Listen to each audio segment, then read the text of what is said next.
El proyecto de México a través de la fotografía surge dentro de un contexto general en la que queríamos, como complemento de la publicación de una serie de libros sobre, en este caso, sobre la historia de México, ofrecer una visión. Por un lado, aquellas personas que nunca se van a acercar a leer un libro, ¿no? Y por otro lado, convencidos de que una exposición de fotografía lo que despierta son sentimientos, y queríamos favorecer también que la gente pudiera tener un sentimiento de su propia historia, ¿no? Que eso es lo que componen las fotografías, y poder construir o reconstruir entre los recuerdos, las imágenes, darle a eso una coherencia más general.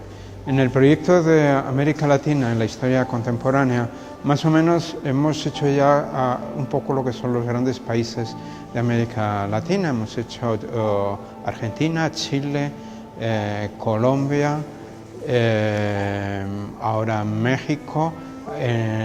Hacemos también los países sin los cuales no se entendería bien la historia de América Latina, como España, que lo haremos ahora en octubre. Yo creo que está Venezuela, que prácticamente vamos haciendo ya los grandes países. La idea era hacer unos libros. Hemos conseguido que todos los países poner de acuerdo a los distintos directores de cada uno de los países para hacer cortes cronológicos que sean los mismos para todos los países, y que todos los libros estén estructurados en los mismos 5 capítulos de lo que es la sociedad, lo que es la cultura, las relaciones internacionales, la economía y la política nacional. Todo eso se repite, y todo eso son desgajables para poder hacer lecturas transversales, no solo, como en este caso, la historia de México, sino también comparando con otros países.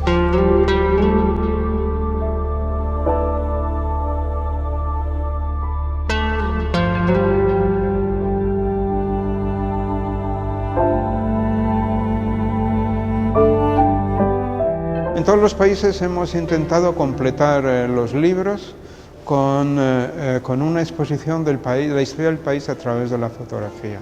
Entonces es muy interesante ver cómo en cada país el planteamiento, no ya la historia, que por supuesto, sino el punto de vista es completamente distinto. Por ejemplo, en Chile había como un gran afán de definir el territorio, de que hubiera fotografías desde la parte norte hasta el sur, con los glaciares. Y en Argentina, al contrario, el 80-90% de las fotografías era Buenos Aires, ¿no? La vida de Buenos Aires, y tenía un aspecto social que, por ejemplo, no tenía en Colombia, donde se percibía una historia tremendamente violenta, muy violenta.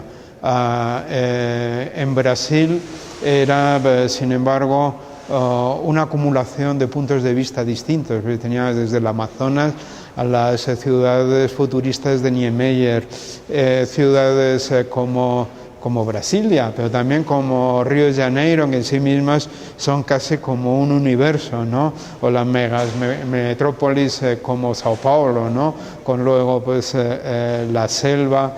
Era realmente yo creo que es muy interesante ver, y va a ser muy interesante que queden en los libros, para ver cómo el punto de vista que en cada país se ha dado sobre su propia historia.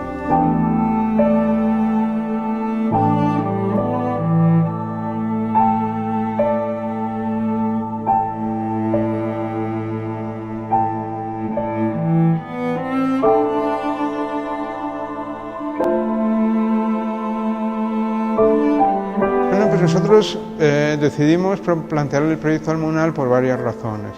Primero, porque el MUNAL es un museo que ha dedicado muchas exposiciones a la propia historia de México, ¿no? Es un museo que ha estado dándole vueltas a los pintores mexicanos, a los puntos de vista mexicanos, a cómo México ha vivido la modernidad. Es decir, que es un tema central en la política, o ha sido un tema central en la política de exposiciones del MUNAL en los últimos años.